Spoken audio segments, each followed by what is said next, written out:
Okay, let us go ahead and get started. This is the House Judiciary Committee. We're going to be hearing 6 bills today, starting with House Bill 394. It's February the 8th, 2023, a little after 1 o'clock. So we're going to hear first from Delegate Watson, who is here, and we'll ask her to bring her quite distinguished panel up. He's very confused because he used to work upstairs and doesn't understand why it's different. But the State Treasurer is here, Laura Addis and Carl Zacharias are here from the State Treasurer's Office. And so we will begin now. The delegate for 3 minutes, everybody else for 2. Go right ahead. Thank you, Chairman Clippinger, Vice Chairman Moon, and members of the committee. I will only take about 30 seconds because I am presenting House Bill 394, but our esteemed treasurer will be thoroughly explaining it. It's the Maryland Tort Claims Act, and it alters the means by which the state treasurer may send notice of denial of a claim made under the Maryland Tort Claims Act to authorize notice by email, or if it is only available means by regular mail. Thank you, Treasurer Derek Davis, who is here to testify and answer your questions.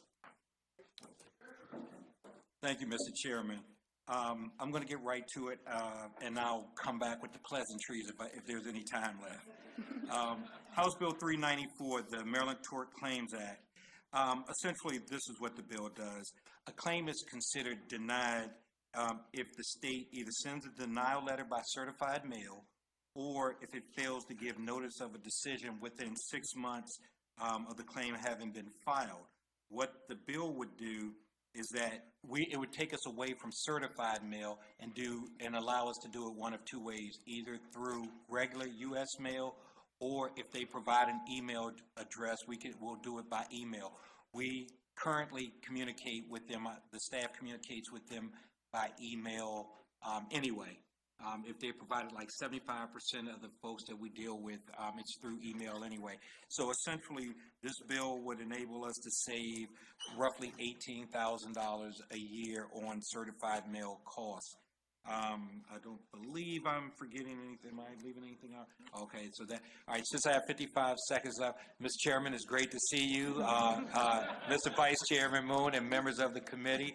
I haven't been before the Judiciary Committee in any capacity literally since, the late 90s. It was such a rough experience, so I was like, I'm never going back there.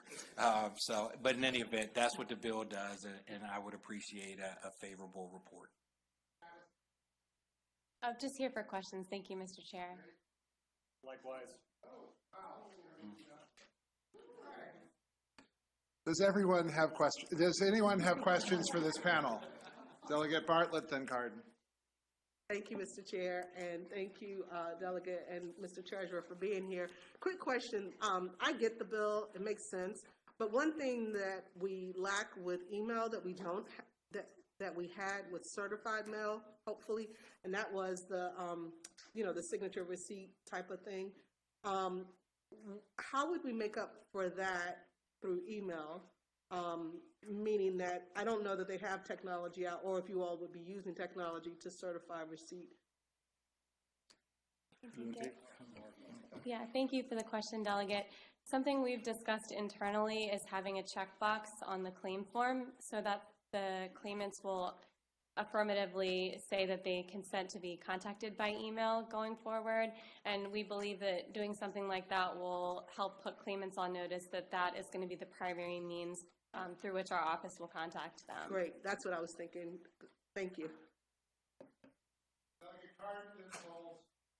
Thank you, Mr. Chairman. Thank you, Mr. Treasurer. It's always great to see you. This is actually a question for your staff.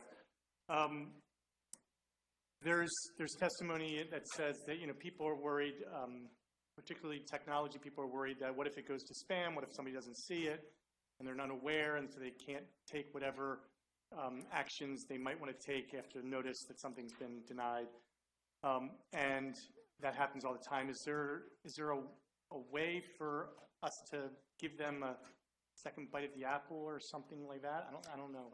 Correct me if I'm wrong, but I think they have, from the time it's denied, they have, 3 years? Is that? Mr. Zacharias can correct me if I'm wrong, but I believe it's a 3-year statute of limitations from when the incident arose. Yes, correct. The time frame for filing a lawsuit runs from the date of the incident, not the date in which the claim is denied. So whether the claimant actually receives it is going to be of de minimis. But to answer your point about if there's a better, Hang on a second. If we're going to go a little further, could we, yeah, thank you. All right, yeah. But I guess more to the point of your question, which if I understood it correctly, it had to do with, would you mind repeating the question? By the way? So there's testimony that said that Spam. so that there's no guarantee that an email recipient is going to receive it. It could go into spam. They could not realize it's there. And the question is, do they lose any rights because of that? Any ability to advance whatever rights they have? No, the Maryland Tort Claims Act, the rights are premised are in the timeframes for taking action are based on the date of the incident and not the denial of the claim or receipt of the denial of the claim. But also, if we do what Ms. Addis had suggested previously, where we're able to establish contact via email with the permission and affirmative statement from the claimant, then our adjusters will be communicating with them in advance prior to the denial, and we'll have some knowledge that they are able to communicate. Thank you. That's great. Thank you, Mr. Chair. I don't really have a question. Just want to say hello to my predecessor and just first time seeing him, so I'm a little giddy. Thank you for all your communication and everything you do in the Treasurer's office to keep us all informed. Appreciate you. Thank you very much. All right. We're all frankly giddy that you're here. And are there any other questions? I got nothing more now. It's a long day, I guess. You know what, Mr. Chairman, I've done like 3 bills and 4 or 5 committees, and I pretty much have had no questions. And so when we were preparing for this, I said, I guarantee you there'll be questions here. I don't know why we have that reputation. All right. Further questions for the panel? Seeing none. Thank you all very much for being here. You. Everyone have a great day. I believe that concludes the testimony. It does. For House Bill 394. And now, is the Chair of Ways and Means here? Okay. So we're mildly excited that the Chair of Ways and Means is here now. I'm back. Moving down from giddy. Moving All right. down from giddy. Down from giddy. All right, so we have the Vice Chair, David Liotta, Frank Harris, Victoria Brown, Leslie Kimball will be the first panel. We're going to need an extra chair for the person who will be in the seat furthest to the left. They obviously are going to need to move the microphone. We may need to change people's seats so that they can be on the camera as well. But we're going to call those 5 again. Leslie Campbell, Victoria Brown, Frank Harris, David Liotta to join the chair of Ways and Means on House Bill 451. Okay. So we'll start with the chair for 3 minutes, everybody else for 2. Go ahead. Thank you, and good to see everyone again. I am Delegate Vanessa Atterbury, here to ask for your favorable report on House Bill 451. There's a lot I could say about this piece of legislation. This is the 3rd year that we have been here, 2021, 2022, and 2023. What I can say is that the first year there were some concerns that were raised that I believe have been addressed, which I'll get to in a moment. Last year, I believe this committee was poised to pass this legislation, and the Senate messed it up, as they so often do. And so I hope this is the year, because this legislation will save lives, and this is what this committee does, and this is why I loved being on this committee, because what you do saves lives. You're going to hear of how in 2016, and I believe the vice chair might have been the only person here that was with me at the time, we passed Noah's Law. And I'm sorry. I am sorry, Delegate Conaway. Delegate Conaway was here. I'm going to hear about that. But we passed we passed legislation, the Drunk Driving Reduction Act, otherwise known as NOAA's laws, which made our roads safer by mandating ignition interlocks. But we need to go a step further than that, and we need to require the interlocks when for an individual who is granted probation before judgment for driving while under the influence of alcohol or under the influence per se, and also for an individual who's convicted of or granted a PBJ for driving while impaired by alcohol. And you want to ask why. And I'm rushing through this, so hopefully you all have the stats and you'll hear from the experts. Because we know that when you receive a PBJ, that is not the first time that someone has been on the roads and driven while they are drunk and driven while they are impaired. That is not their first time, okay? So this, we know, interlocks deter behaviors, they change behaviors, and it is the safest way to keep our streets safe. I briefly, in my last 30 seconds, want to address a couple of years ago, in 2021, there was concerns about the cost. That has been addressed. Maryland has a variety of ways in which individuals that are low income can receive financial assistance. If you show the MBA that you are participating in one of those programs, you could have your initial fee waived and your interlock fee, weekly fee cut almost in half. So that has been addressed. So with that, thank you, Mr. Chair. Thank you, Mr. Vice Chair. Thank you, committee, and I will ask for your favorable report. Hi, my name's David Liotta. I'm Noah Liotta's uncle. My brother asked me to sit in on his behalf, so here I am. So October 1, 2016, Noah's Law became effective. It was 7 years ago. I remember being in this very chamber testifying in front of this committee, and we received a favorable review, and it got approved. However, we haven't achieved the success of other states. We have achieved success from Noah's Law, but because of the PBJ that you just heard about, we're not achieving the same numbers that we see at other states as far as rearrests and reduction of fatalities. My brother sat in on 328 DUI and DWI cases prior to the pandemic, and 217 of those, there were PBJs issued.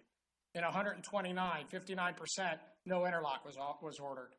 An interlock, as you heard, it changes behavior. That's all it does. It doesn't impact the person's life. They can still lead the life that they want to lead. They just can't drink and drive. You also heard that the costs have been mitigated so that people that can't afford it now can afford it. I'd also like to point out that in 83% of the cases that my brother witnessed, outside counsel was hired by the defendant. If they can afford to hire outside counsel, they could probably afford the cost of an interlock device, which, from what I'm told, is somewhere in the neighborhood of the cost of a drink a day, $5 a day. So I imagine our lives are worth more than $5 a day. I know your lives are. I know my life is. I know the lives of your loved ones are worth more than that. So that really shouldn't be an issue. The blood alcohol content, we're told that that's an issue, but at 0.08, but that's actually twice the legal limit of the blood alcohol content for a commercial driver driving a commercial vehicle in Maryland. So it's well beyond the point of impairment. So that shouldn't be an issue either. I believe in PBJs, but I think along with the PBJ, we need to require the interlock device be installed.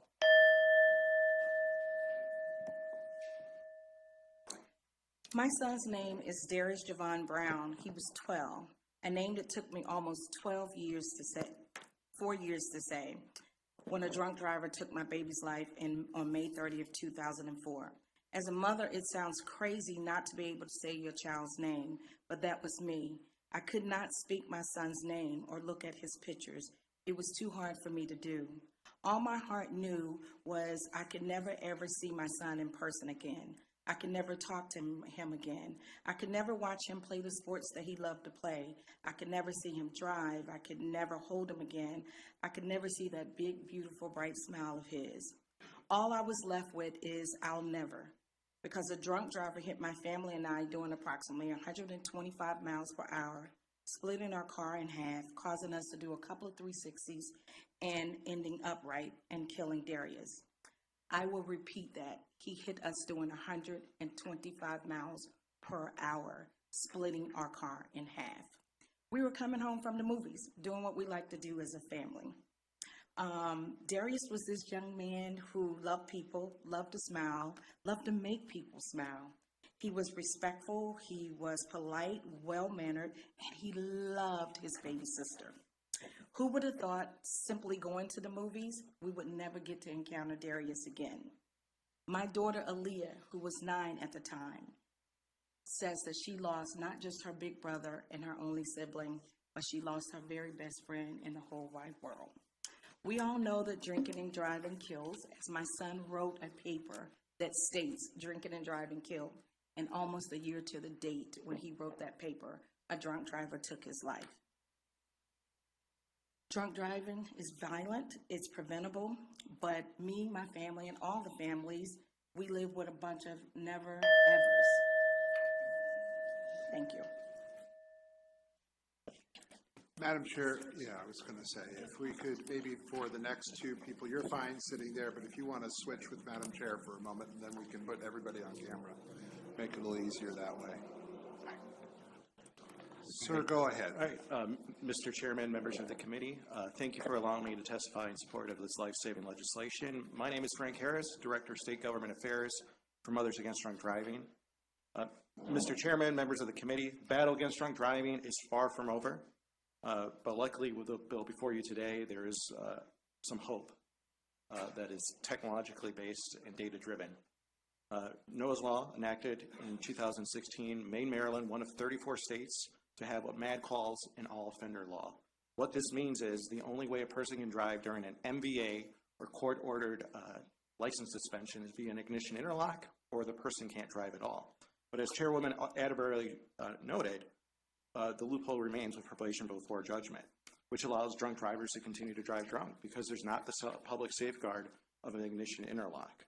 And there is already, there's concerns with cost, but there is an indigent program. So if you can't afford the device, it is provided at a reduced rate.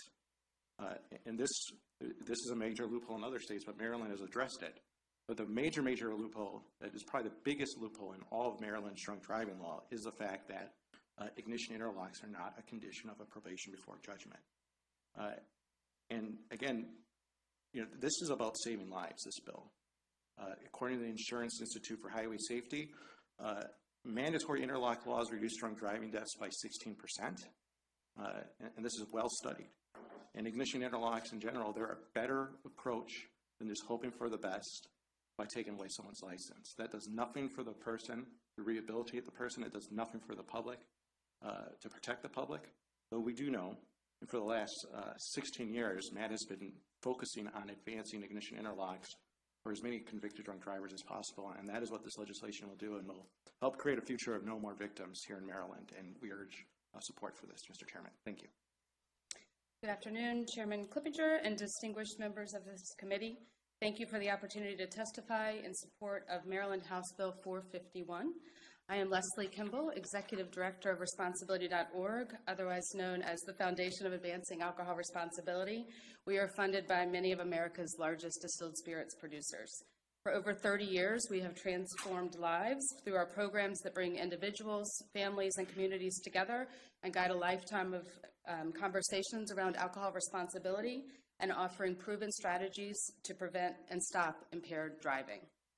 Currently, 34 states and DC require ignition interlocks for all DUI offenders. We applaud Maryland for having one of the best ignition interlock programs in the country, but it contains a dangerous loophole that must be closed.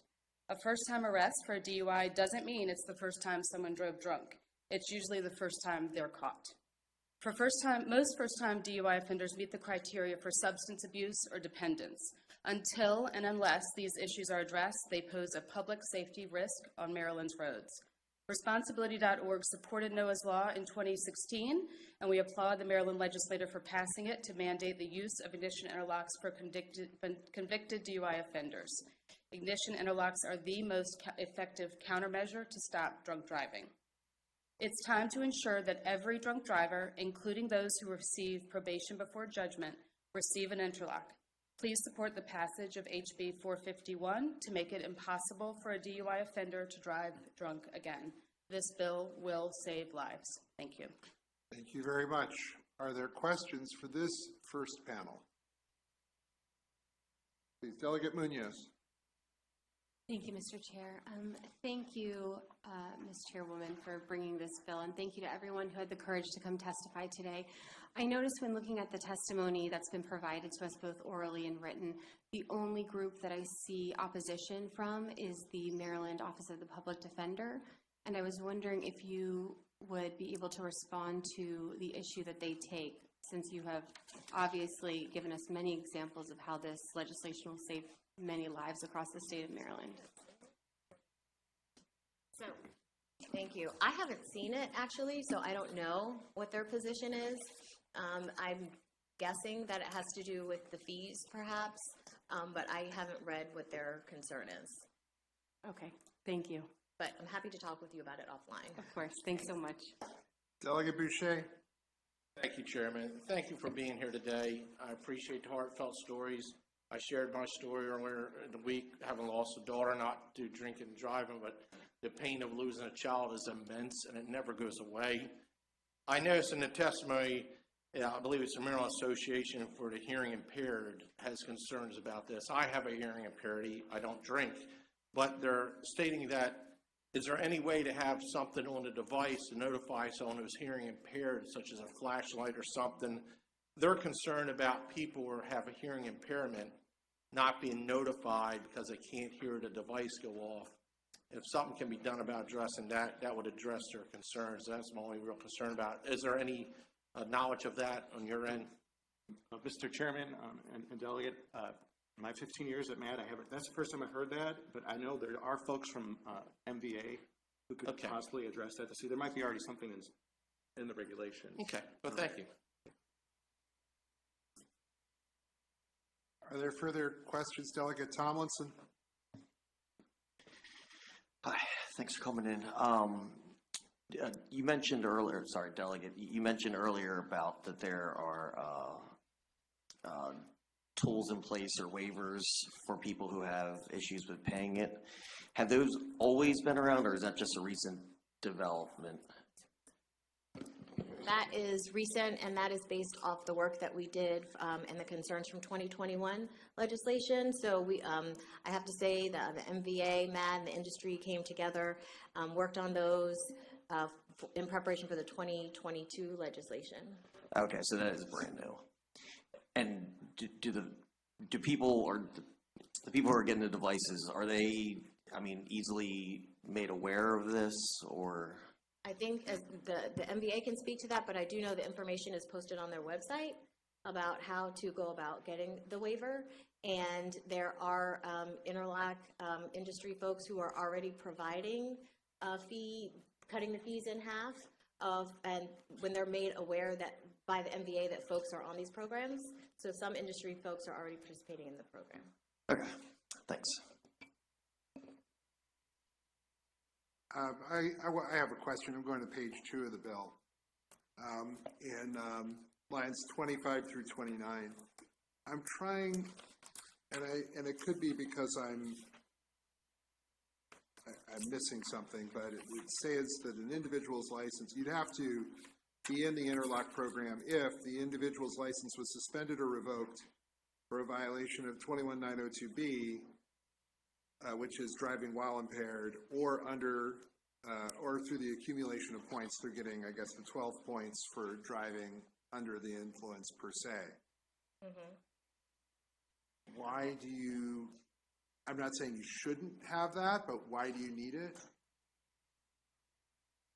Well, if somebody's already required to get interlock for a conviction for the B, or the interlock, obviously, for the A2, why do we need that in the bill?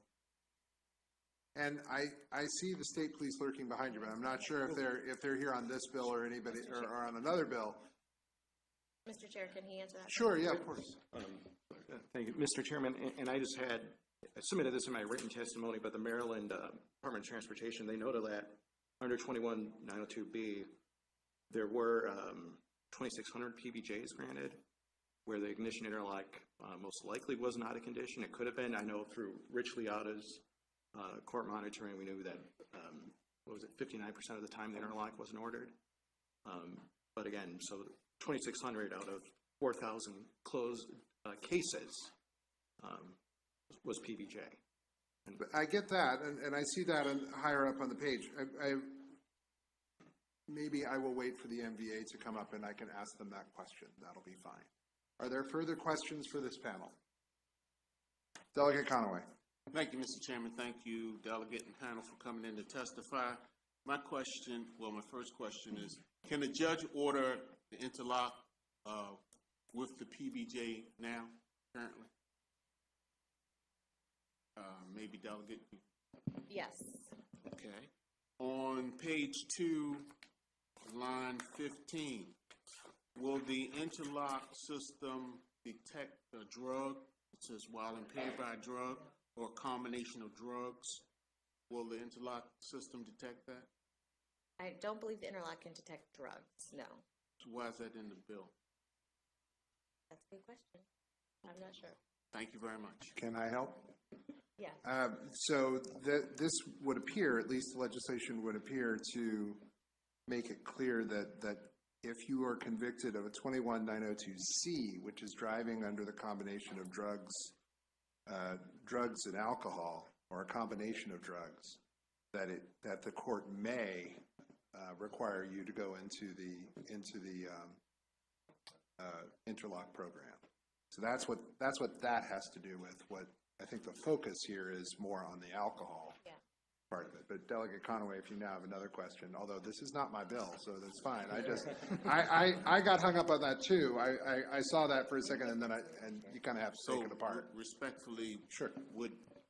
Would this keep the bill as May or? For it appears that what the legislation would do for that specific one, for driving under the influence of drugs or a combination of drugs, that would still be a May for the court to decide whether or not they would give a person interlock. If we pass this? Yes. Thank you, Mr. Chair. Now that I've finished testifying for the chair's bill. Thank you, Mr. Chair. Delegate Tolles, are you seeking to ask a question? Yes. Okay, Delegate Tolles. Thank you, Mr. Chair. Thank you for being here, Madam Chair. This is a good bill, one that I support, but I do have a quick question.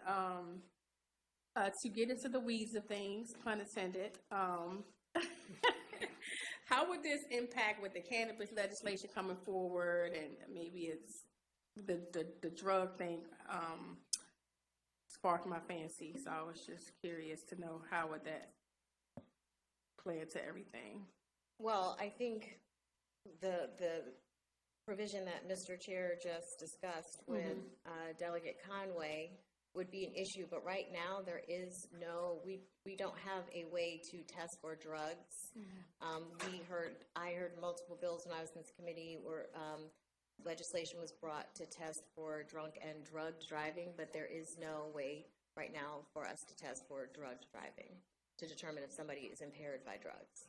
Okay, do you think in the future, based off, new cannabis laws? I am not aware of any technology coming that would let us test for drugged driving, so no.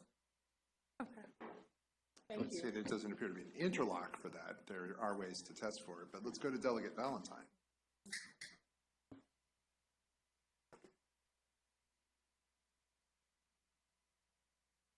Thank you, Mr. Chair, and thank you, panel, for being here this afternoon.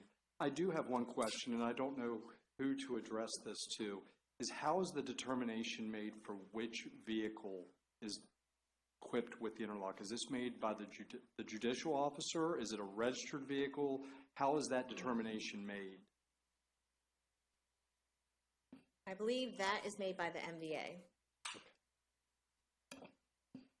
So I guess my question would be, so it would be like a sole registered vehicle? So like if it was with my wife, we were co-titled, would that be equipped, or how that would be handled? Yes, so if the scenario was your wife was driving the vehicle and she had to have the interlock on her vehicle and it was jointly titled, it would be on that vehicle.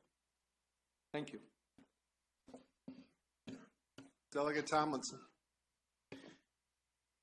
Thank you.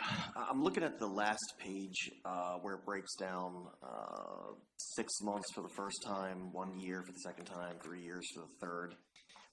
Are those is that saying that if you received a PBJ for a second time, it'd be 1 year, or does that apply to guilty for the second time? Page 3, line 14. 16, 18, and 20 on the last page. So this is current law. So currently, you're required to participate for PBJ for 6 months, 1 year under the scenario, 3 years under the scenario. So this is current law.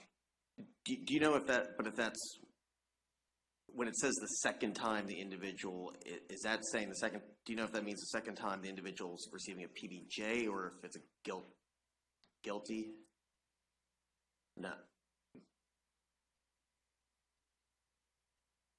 Maybe it's the MVA might be able to. I think it's the second time they're in the program under the bill. So It's the second time in general in the program. So under the bill, if they came in under a PBJ, that would be the first time. So it doesn't reflect the number of convictions. It would be the number of times. Yeah, the second time Right. you're required to participate in the program. Okay, just the program. It doesn't matter how you got there, it's just the program. Okay. All right, thank you. Yeah, each line says required for program participation. Delegate Cardin has a question. Thank you, Mr. Chairman. Thank you all very much for testifying. This is actually going to save this for the NBA, but I'll leave it open in case it's appropriate for them to answer it, but it might be appropriate for the gentleman from MAD to answer as well. The statistics that you gave were that about 60% of the PBJs that were granted, the judge who is allowed to, but is not required to, put them in the interlock program. Put them in the interlock program about 60% of the time they went in the interlock program. Is that correct? They did not. Mr. Chairman, Delegate Cardin. Yep, what's that? They did not. That's 60% of the time they did not go in the. They did not. So 40% of the time, the judges required them to go in, even though the judges weren't forced to, but they required them to. And that might be, and also, Mr. Chairman and Delegate Cardin, I mean, there's also the administrative program where folks might go on the interlock pre-conviction. But we ran into this issue back with Noah's Law where, well, interlocks are already discretionary. Judges have the option to order them for first offenders. Why are you doing this? But, you know, what we've seen, if you have discretionary laws, judges aren't going to mandate anything. Right. So I mean, basically, just to be clear, I mean, I think you have very good grounds to ask for this. You're taking away the judge's discretion here. Judges right now are allowed to, and 40% of the time they think it's appropriate, and for whatever reason, 60% of the time they don't. But we think that we will have much better results, is what you're arguing, if we take away the discretion and say, look, for PBJs, let's just keep everybody safe. Is that my understanding? Mr. Chairman, Delegate Cardin, absolutely. And I mean, also, I would suppose judges could have the option not to allow for PBJ to be granted in the first place and for that person to be convicted. And what we're seeing just in the name in other states, and at least me personally in the last 10 years at MAD, try to reverse engineer Maryland's program so that for first offenders who didn't kill or injure somebody or have no prior offenses, that they can go through a PBJ type program with an interlock, with other conditions. Because nationally, we're only seeing 3 out of every 5 offenders are actually convicted of their original charge. Okay. But that's a different issue. Okay. Thank you, Mr. Chair. Further questions for this panel? Delegate Conaway, and we're going to move on. Thank you, Mr. Chairman. I still don't understand how a person who is intoxicated with, let's say, the marijuana, why would they have to have the interlock system? I don't think this legislation is placing them under the interlock system if you're driving under marijuana. It's not. It's not. The current law says it's a may, not a shall. And then there's nothing in here that changes that. I think that section of the bill clarifies the language with regard to that part of the drunk driving. So that would still be under the judge's discretion? Be under the judge's discretion. Thank you. Okay. Thank you all very much. We will move on to the next panel, and apparently I left someone off this one, so we'll add them to this panel. Jamie Derbyshire from the Montgomery County Police Department. We'll then hear also from Alan Morales, Kurt Erickson, Philip Dacey from MVA, and Darren Franch from Montgomery County. Oh, I thought those were state police officers behind. Oh dear. Sorry. Or maybe not. I don't know. It could be worse. All right. We'll start here and then move right across, please, for 2 minutes. Thank you. Good afternoon, Chairman, Vice Chair, and members of the committee. I am Jamie Derbyshire, a police officer with Montgomery County Department of Police. I've been fortunate enough to speak before many of you in years past regarding impaired driving issues. Realizing that many on the panel would discuss the statistics and data and the benefits of the ignition interlock device, I wanted to bring a more personal story to you. My best friend has struggled with alcohol addiction for the majority of her life. She has been sober for a number of years now, but I distinctly remember after her receiving too many DUIs to count in multiple states that she was required to get an ignition interlock device. I remember being grateful at the time that there was protection for her and equally important protection for the general community. It wasn't until the other day that I actually asked her what she thought about the ignition interlock. She said that it was a very important aspect of her recovery, perhaps the most important. When I first asked her if it helped her, she told me that it didn't fully help her until she was ready for it to help. I followed by asking, do you think that it helped the community? She was puzzled and asked me what I meant by that. I clarified, were there times where you were tempted to drive and the interlock stopped you? Times when you knew you could have really compromised your safety or that of others? She said that happened more than she would like to admit. Our conversation continued for a bit, but it wasn't until the end that she shared with me that despite the embarrassment and the inconvenience of the device, that she in fact left the interlock in place for a year longer than what was required. To her, it was a safety blanket, a reassurance to herself that she would choose sobriety and a normal life, and a commitment to herself and others that she would not drink and drive again. She informed me that her only regret was that it was not required of her earlier. In life and in my profession as law enforcement, I have seen these devices work. I've seen them not falter when logic and common sense have. I've seen them hold people accountable when judicial systems and law enforcement have been unable to do so. Studies show that the average drunk driver drives approximately 80 times prior to being arrested for DUI. I know that House Bill 451 may seem to be hard on the offender who only offends once, never reoffends, but I also know that we need to be asking one another what actions most help the community. Yes, we need to address the individual, but not forget the larger picture. As someone with an addiction, my friend never thought about the community. Thank you, and please vote favorably for this important legislation. Chair Clippinger, Vice Chair Moon, and distinguished members of the committee. My name is Alan Morales. I'm a sophomore at Eleanor Roosevelt High School in Greenbelt, Maryland. On behalf of Students Against Destructive Decisions and the 23,856 members of SAD across the state of Maryland, I rise to urge swift passage of House Bill 451. My fellow students and members wish me to convey their desire to see this measure advance as a sensible and necessary countermeasure to curb impaired driving. For over 40 years, our organization has worked with a broad coalition of stakeholders to end impaired driving. Mr. Chairman, this committee has heard and will hear from individuals whom the senseless and preventable crime has impacted, a crime robbing our communities, our families, and our society of incredible individuals taken from us at the hands of an impaired driver. You've heard from prosecutors, law enforcement, and legal experts who have foretold why Maryland will benefit from this bill, and I add yet another powerful voice to this chorus, the voices of the future, we as the students of the great state of Maryland. As the future leaders of Maryland, we want HB 451 to become law, to be assured of the bright futures that we deserve, protecting ourselves, our friends, and our communities. This measure makes critical enhancements to the existing law. Ignition interlocks work, period. When a young person makes the deadly choice to drive impaired, they do so from a place of need. At SAD, we empower teens to make positive choices, one decision at a time. We understand the value of a personal choice. When one chooses to put others in harm's way, there's a need to rise and protect the public good. I'm tired of parents losing their children to something completely preventable, and I'm sickened by the amount of lives lost to impairment. I know you all join me in grieving with each member that wakes up with this pain, whether it's a mother, father, brother, sister, teacher, or community member. HB 451 has the power to prevent that pain and continue to make our roadways safer for us all.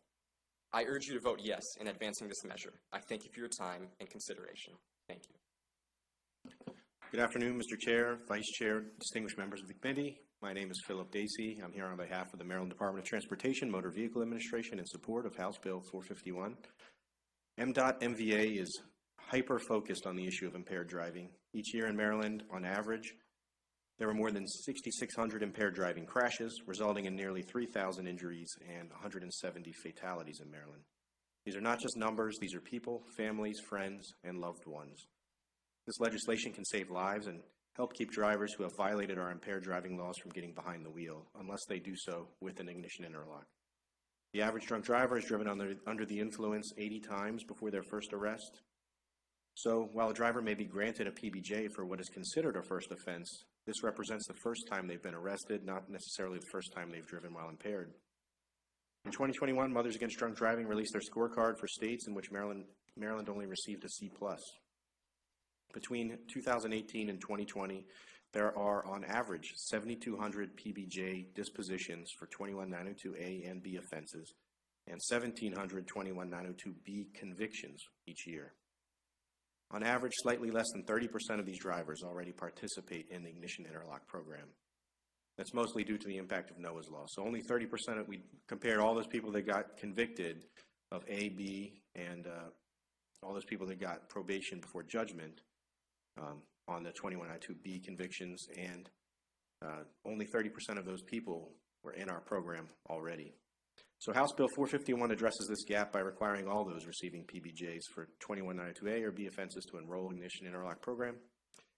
In fiscal year 2022, ignition interlock devices stopped more than 3,650 attempts by drivers to start vehicles well above the legal limit of 0.08. So there were 3,600 attempts to start a vehicle while the person registered a BAC above 0.08. And thank you. We urge support for this bill.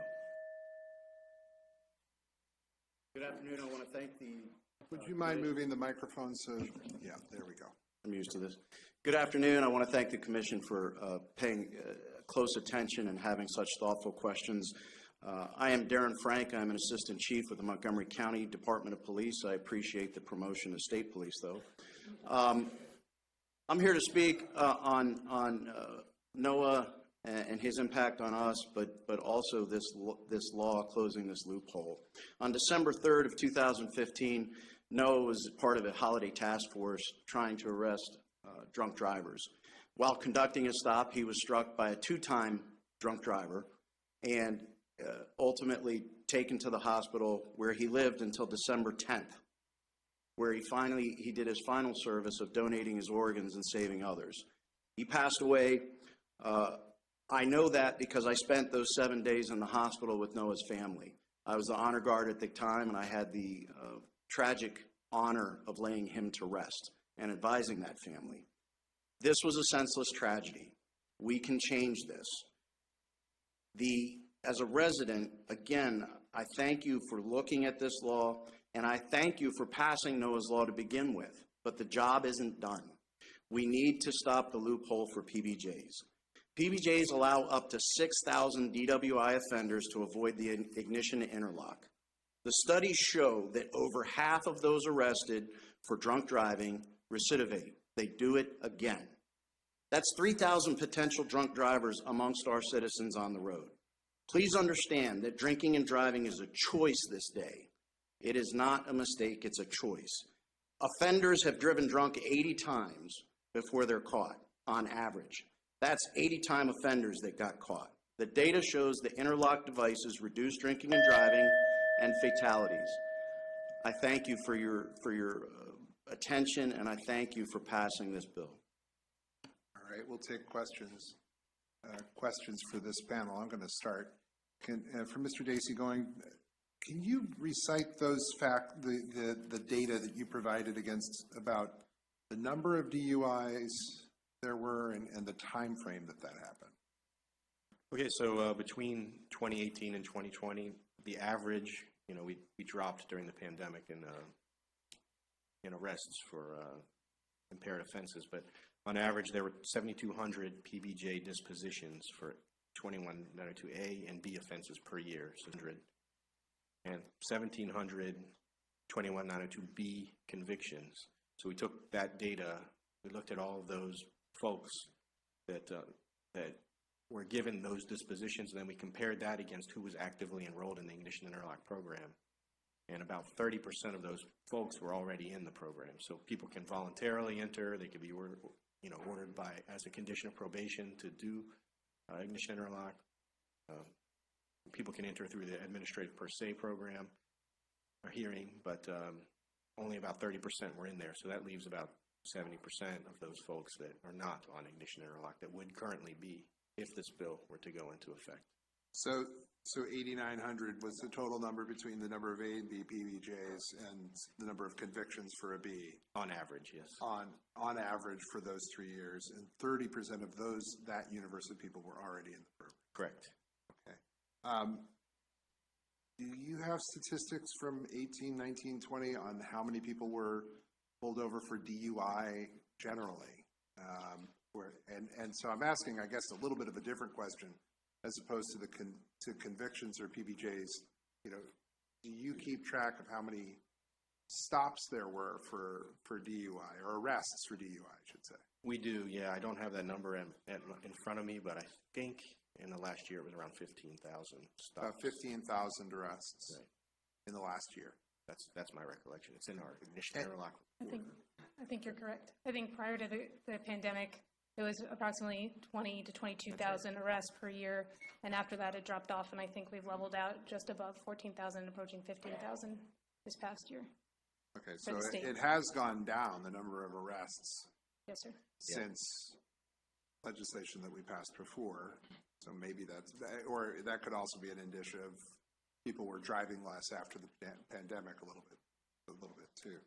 Let me go to, and you may not have the bill in front of you, but the question I asked the last panel, which, and I'm targeting MVA, but if anybody else wants to answer, that's fine too. But the question I have is, if the license is suspended for a B or for the accumulation of points for an A, let me refresh my memory because maybe I'm hung up on something that I don't need to be hung up on.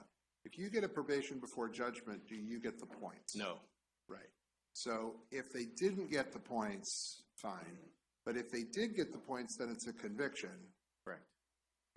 So why? But so if they're already covered under the interlock program, why do we need that language between lines 25 and 29 on page 2? And I just could be spinning my wheels here. And Sure. I accept that. I think the way that reads is 16205 is our repeat offender statute, so you may be convicted of 16205 rather than 2192A. Yep, forgot that part. And also, yeah, Got it. 402A is failing to stop for an accident. That's fine. Okay. That slipped by me. Won't be the first or last time that happened. Are there any questions? Delegate Williams. Yes. I don't know if I have a question, but I'll try to make it a question for Mr. Morales. And so I'm one of the delegates that represents Roosevelt High School in Greenville, Maryland. And I guess my question is, what made you become so passionate about this issue? Well, my passion for this issue started in my local SAD chapter when we started looking into different cases, different situations where people were killed by destructive and drunk driving. And so those campaigns really led me to be passionate about this subject.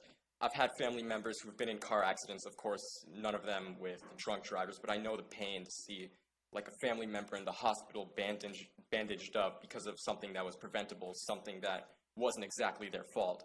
So that's mostly what led me to be passionate about this issue. Well, thank you for coming today. Thank you.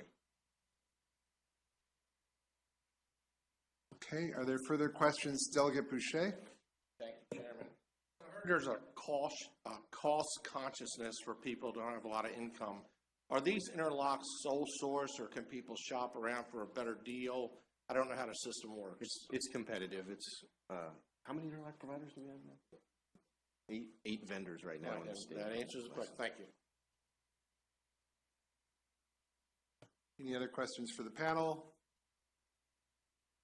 All right, seeing none. We thank you all very much. There are two people who signed up to testify virtually, Mr. Richard Liotta, who I think you said couldn't be. Couldn't be here in person, but he can testify. Is he on virtually? We don't have anybody on virtually, I think, at this point. We don't have anybody, including Mr. Daggett from the State's Attorneys Association. So we don't have anything, but we did hear from you, and we appreciate you being here. With that, that concludes the testimony for House Bill 451. We thank you all very much. Thank you all very much in sharing your stories with us today. We're going to go to House Bill 360 now, Delegate Schlega, and I'll ask her and Ken Eaton to come forward, please.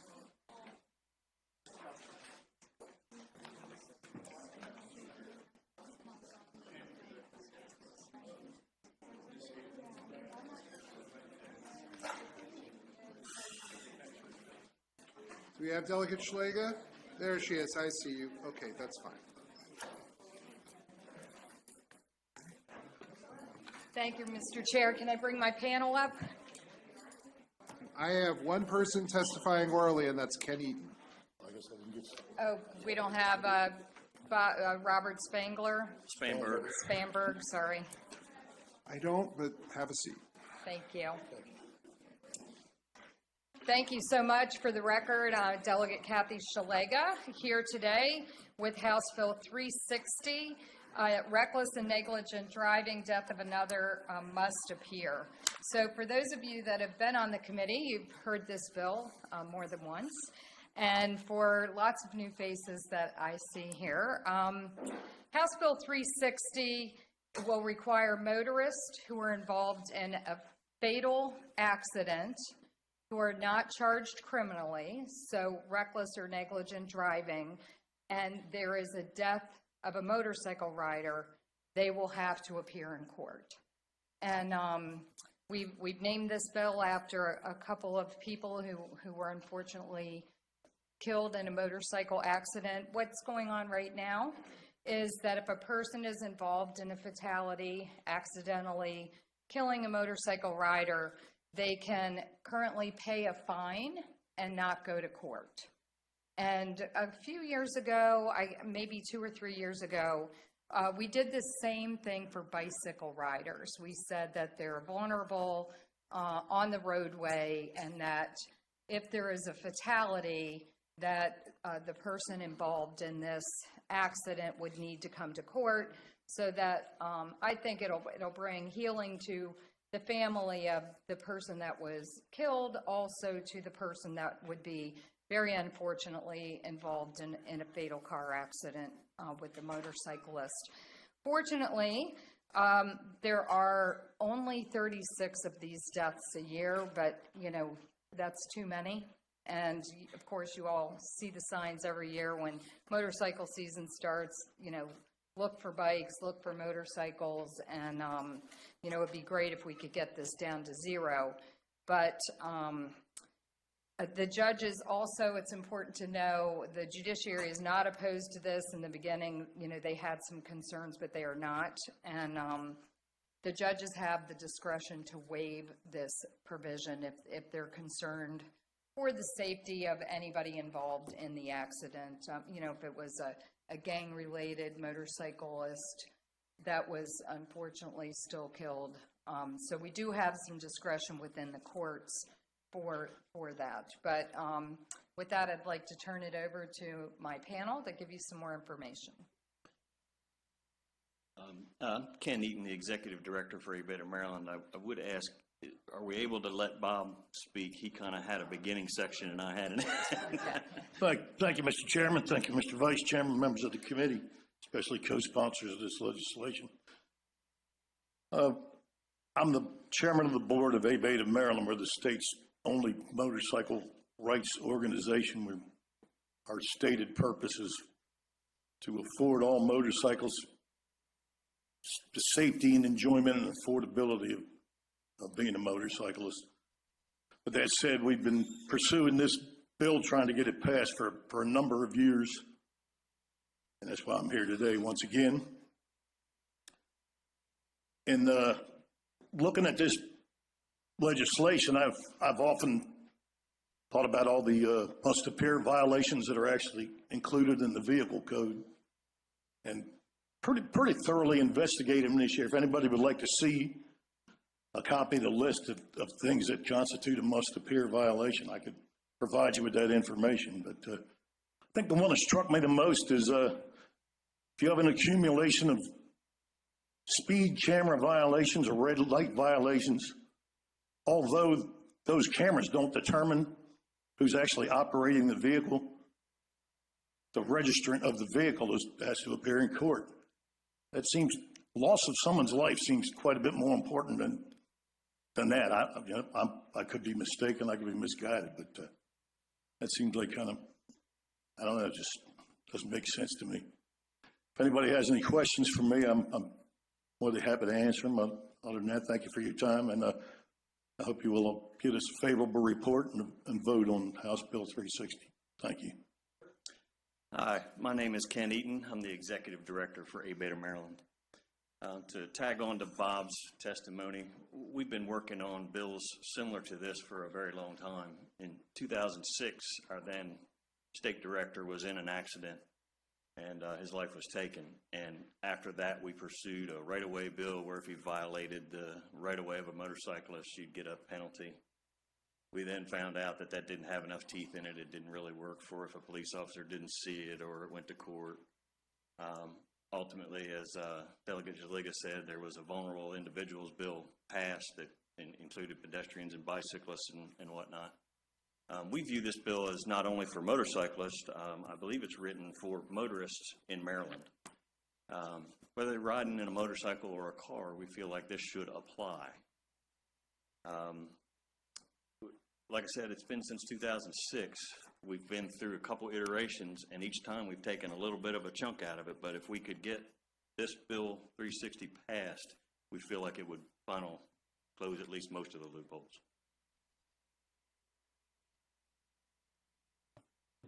Are there questions for the panel? Delegate Boucher. Thank you for being here. I'm a motorcyclist as well. I was rear-ended on my motorcycle by someone texting. Would that fall under this? If, say, I'd been killed or whatever, thank goodness I wasn't, but would someone text in and run into a motorcycle or anyone else fall under this?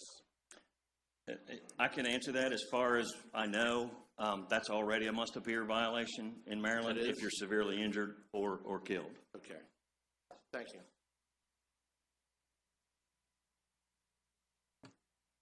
Are there further questions for the panel? This doesn't just apply to motorcycles, right? This applies to all motor vehicles, correct? Yes, you are correct. So yes. not just motorcycles. Delegate Conaway?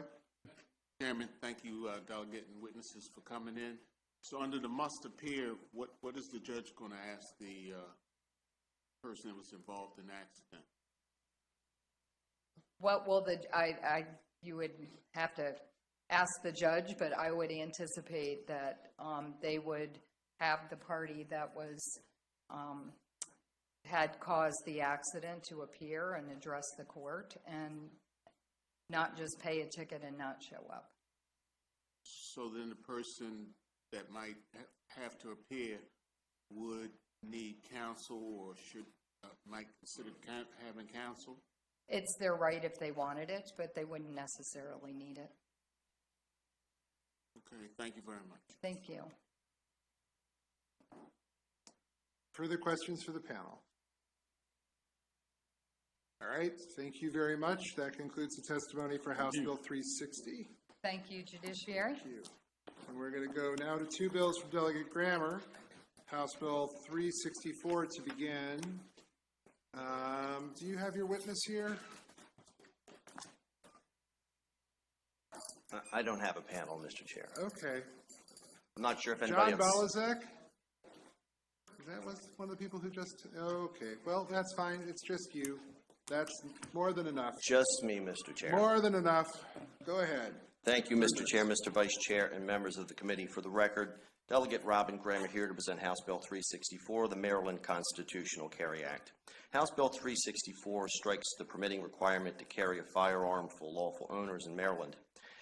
As we hit the 10-year anniversary of Maryland's so-called Firearms Safety Act of 2013, we should reflect on the results of our statute on public safety in our state.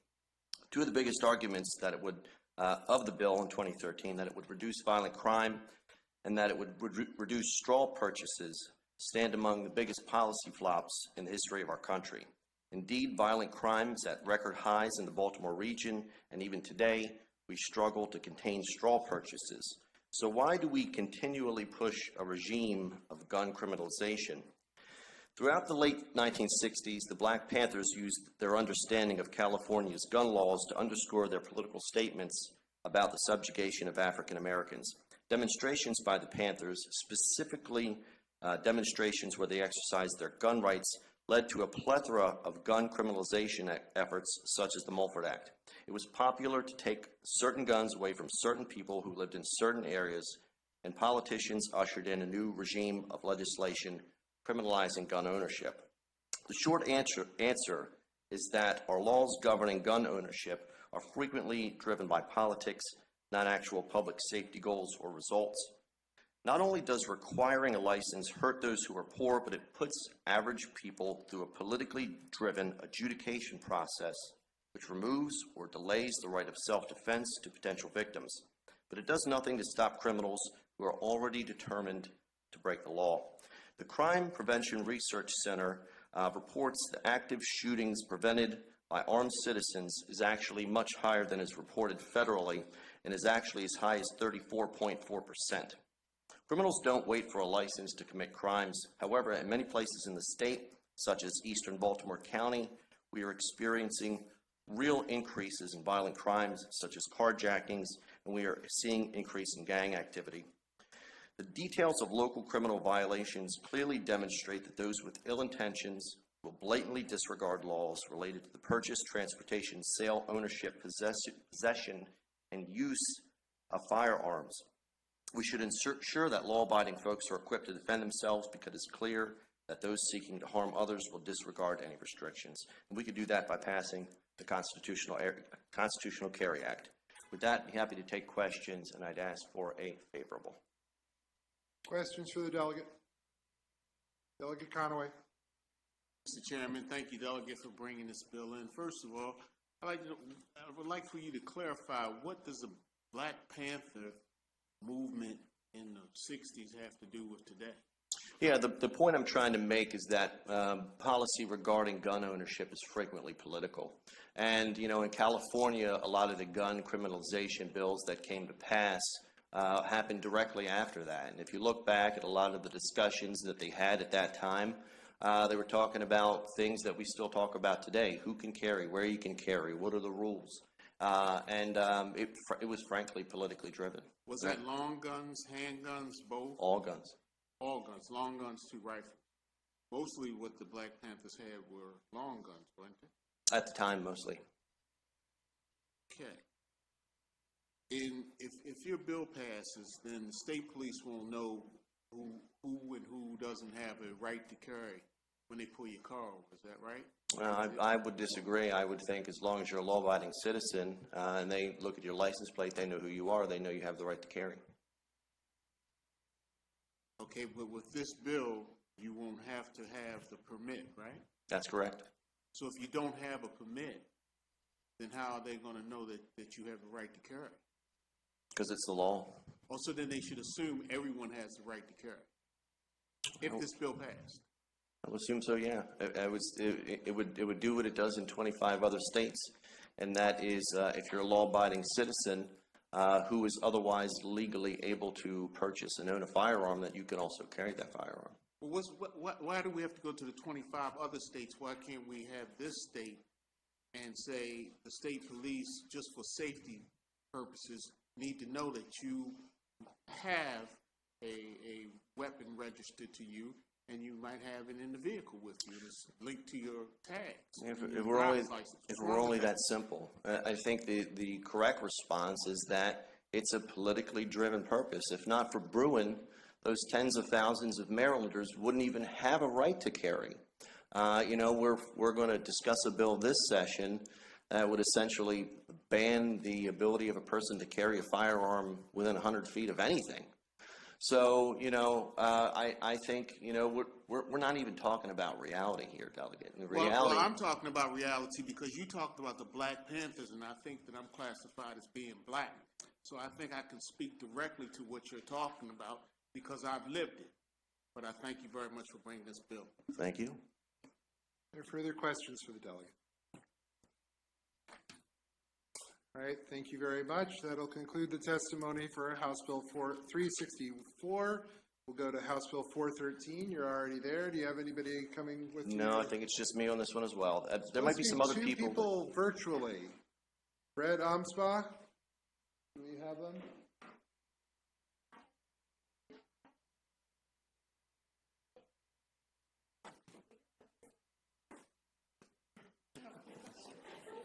They sound like nice people.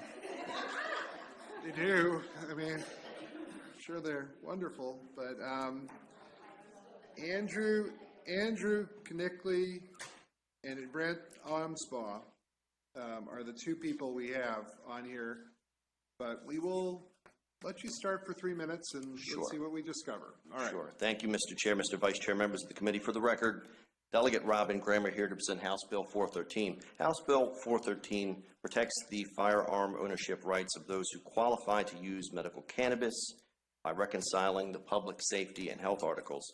If you are a patient who qualifies to use medical cannabis through Maryland's Medical Cannabis Certification Program, you lose your rights to purchase a firearm. As we have heard several days ago from the Maryland State Police, you can actually still obtain a permit to carry, but you just can't purchase a firearm. This issue arose after the legalization of medical cannabis in Maryland and indeed every state. Relevant qualifying forms inquired to a person's status as a qualifying patient. If you answer that question yes, you lose your rights to own a firearm. Just to be clear, if you have the card, you lose your rights. It's not about the purchase or possession or your of cannabis. Your status as a qualifying patient is what dooms you. This puts average Marylanders in a bind. Combat veteran Josh O'Neill testified in support of this bill in 2019 that he carries a firearm as part of his employment and would like to use cannabis for pain management due to a combat-related injury. Ironically, he worked for the medical cannabis industry. He described his addiction to pain pills several years earlier, and he said, "I'm in horrible pain every day. I sleep in about 2.5 hours every night, and I just want to sleep." When asked for an opinion, Attorney General Brian Frosch wrote that state law does not permit the state police to deny applications for the purchase of handgun qualifications or to carry permits. His suggestion to clarify the issue was to reconcile the public safety article with the health general article, section 133313, and that's what this bill does. To close, I will note that on February 5th, 2023, a federal judge in Oklahoma ruled that federal law prohibiting people who use marijuana from owning firearms is unconstitutional. When liberal attorney generals agree with Republican-appointed judges, I think it's time to put this one to rest. It makes no sense if qualifying patients in Maryland cannot legally purchase a gun, but can legally carry one. We should pass House Bill 413 to protect the rights of those who treat non-addictive medical solutions. Happy to take questions, and I'd ask for a favorable. Questions for the delegates? I don't see anybody there virtually on the bill.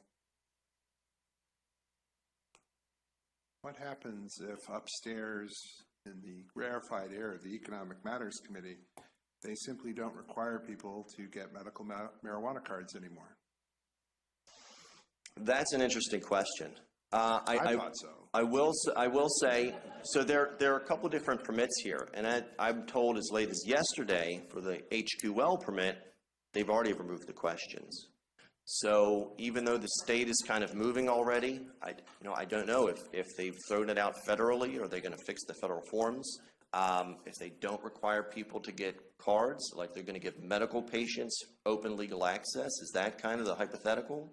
No, it's possible that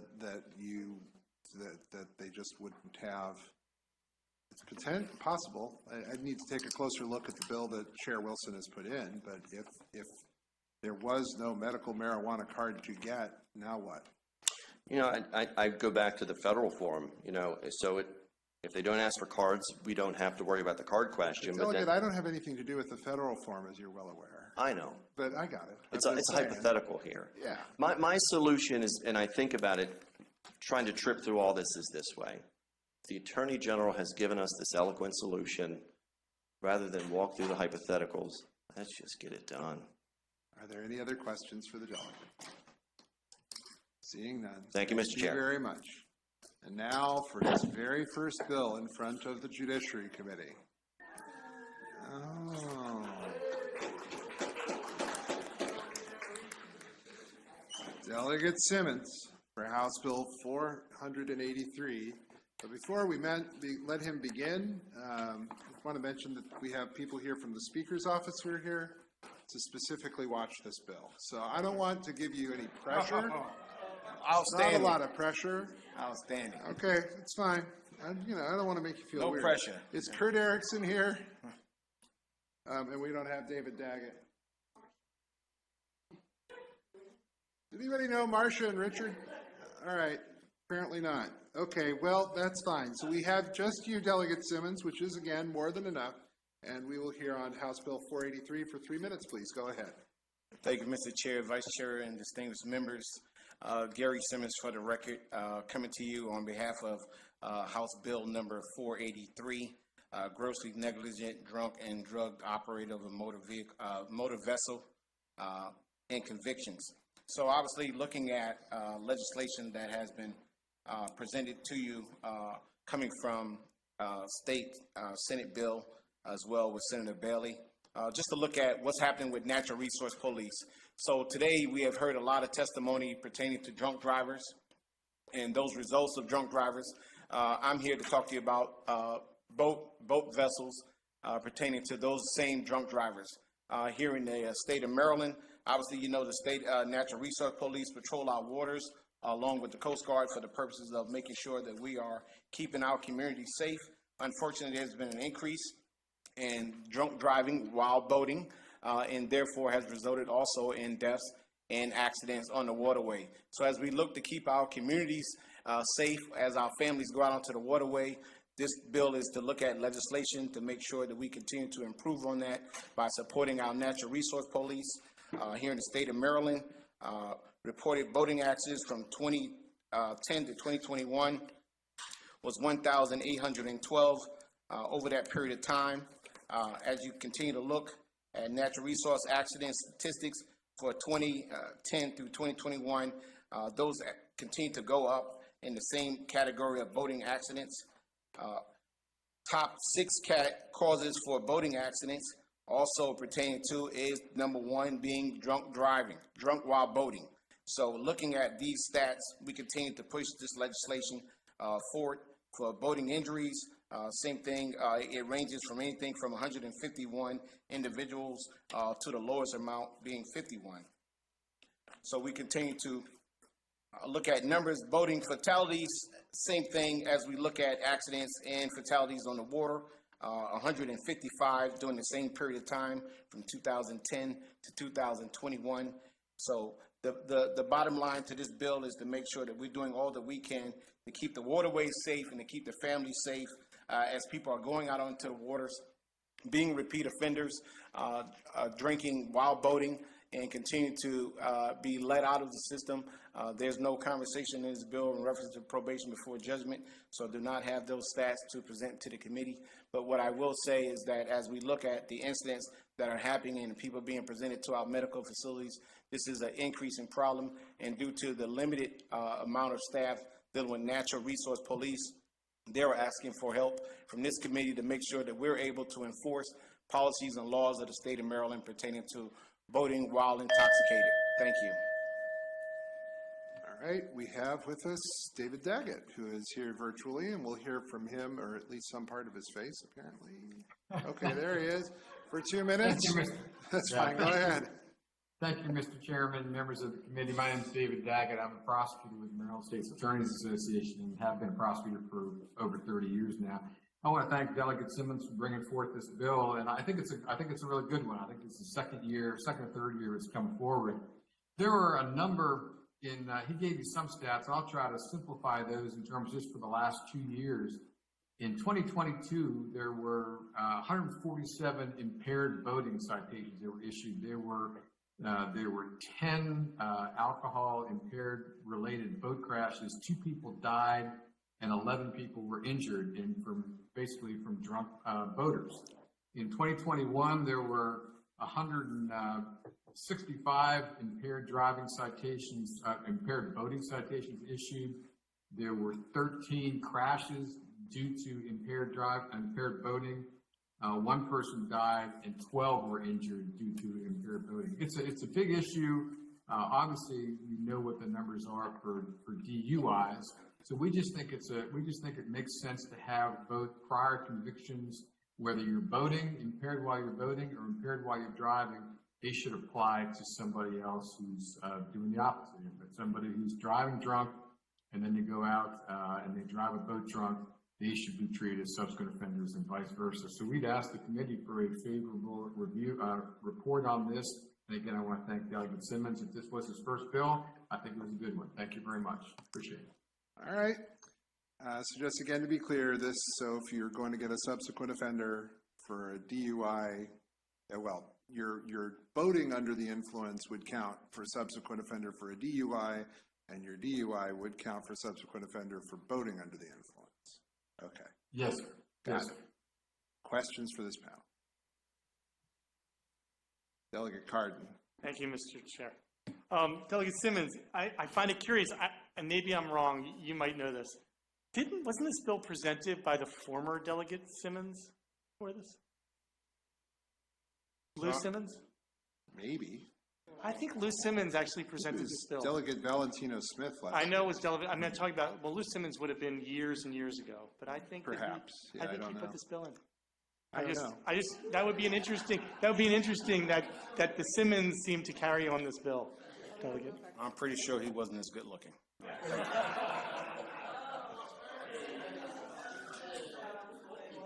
Oh, this is going wonderfully off the rails. So Delegate Munoz should ask a question. Thank you, Mr. Chair. I'm going to make it a lot worse. Delegate, I'm so excited to see that you have broad bipartisan support on this amazing bill. Both of my district mates are on this bill. Outstanding. I have never heard of this bill until today. So I'm a little hurt. I'm a little hurt, but what I want to share is I was actually irrevocably harmed as a teenager by a drunk driving boater. I was water tubing, like everyone who's grown up in this area does as a teenager, and the person who was driving the boat handed it over to someone who had been drinking excessively, and he sped up excessively and took us over some pretty big waves, and the tube flipped, and I was still holding on, and I went down and actually crushed my entire spine. And so if I was an adult, I have a vertebrae that would have broken in half, but because I was a teenager, it's just floating. It's not, together, it's not broken, it's just sitting there in my back. And so this is a great piece of legislation, and I'm happy to support you. Although next time, come visit me, please. Yes, ma'am. I won't do it. Rookie mistake. 10 days on the job. Okay, Delegate Schmidt. Thank you, Chair. As a co-sponsor of this bill, I want to say thank you, Delegate Simmons, for bringing this to the committee. I lost a loved one in 2009 in a boating accident, so this is near and dear to my heart, and I just want to commend you for your actions on this. So thank you very much. I'm having a very hard time with the questions now, because it goes from being kind of lighthearted to, oh my God, right after it. But anyway, welcome home. Anyway, are there further questions? Seeing none, thank you very much, Delegate Simmons and Mr. Daggett. That concludes the testimony on House Bill 483. It is only 2:25, and we are done. Thank you all very much. We will see you tomorrow at 1. I'm sorry, subcommittee chairs, tomorrow at 11 o'clock. Tomorrow at 11 o'clock, subcommittee chairs, we have a meeting here in the committee room. So thank you very much.